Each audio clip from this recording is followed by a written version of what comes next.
Welcome to Rotherham SENDIASS virtual workshop around SEND tribunals. This particular one is going to focus on the working document. So what is a working document? If you've lodged your appeal against the contents of an EHC plan, you'll see from your parent or young person's registration letter that there are some references to the working document.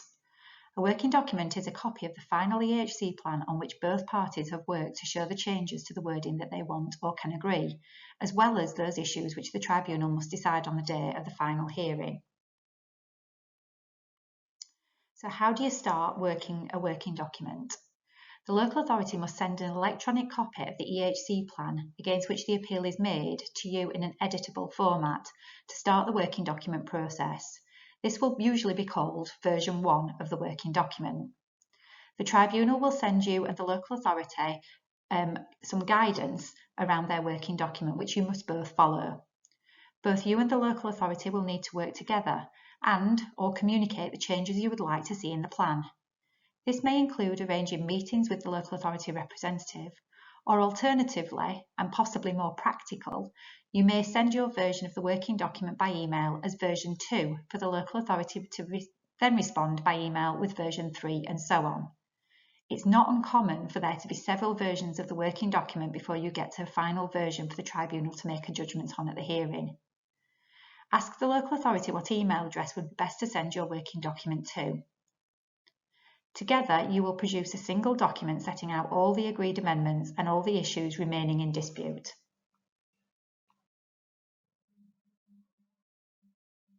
We've been asked before if parents need to speak with the local authority around the working document because they would rather wait to communicate all the changes that they want on the date of the hearing. Unfortunately, this isn't possible, as there's no time set aside for the parties to negotiate on the day of the hearing, so the working document must be considered, prepared and distributed before the day of the hearing. The sooner the process starts, the better. If at all possible, the local authority should start the process when it submits its response to the appeal and send to the parents a copy of the first working document with its response. The working document is sent to the tribunal in advance of the hearing so that they're aware of the detailed wording in dispute. Sometimes the options preferred by the two parties are brief and immediately clear to the reader. However, on other occasions, the issues are more complex or more lengthy, and the working document may be confusing unless the document's carefully drafted. So how will everyone know what's been agreed, what's been removed, and what's still in dispute? It's important that both parties use an agreed format for any proposed changes to the EHC plan. The tribunal panel won't be provided with any coloured copies of documents. As such, using highlighter or coloured fonts just not appropriate. The tribunal have a specific key that must be followed to outline any amendment requests and agreed deletions. Both parties must follow the following key. So you'll see here the original EHC plan will all be in normal type. However, any agreed amendments or agreed deletions by both parties will either be underlined, normal type, or underlined strike through to show it's been agreed to be removed. Bold type will be any of the parents' proposed amendments, and a bold strike through will be any of the parents' proposed deletions. Italic type will be where the local authority are proposing amendments, and italic strike through will be where the local authority are proposing deletions. If specific wording is taken from written evidence contained in the tribunal bundle, include the reference to the page or pages, but try to avoid footnotes, as again this makes the working document really complicated to read. It's not necessary to send every version of the working document prepared during the course of negotiations to the tribunal. The tribunal only needs the last copy of the working document.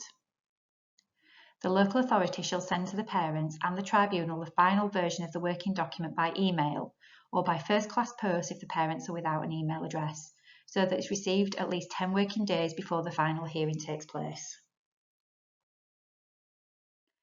Some top tips for the working document. If a working document has not been sent to you by the local authority, request this as early as possible in the process. Save all your versions of the working document and all the local authorities' versions of the working document, and clearly label your version so you know which is the latest. When the local authority responds to your version with a new version, check them both together so it becomes clear what's been agreed and what's still in dispute.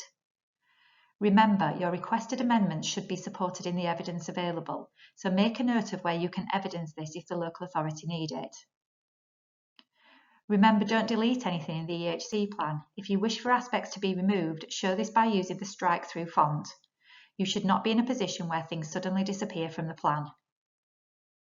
Be open to communicating with the local authority. The Tribunal will want to see that you have both tried to resolve as much as possible prior to the hearing taking place, and there's no time at the actual hearing to negotiate any further. We hope you found this information useful and wish you well with your appeal.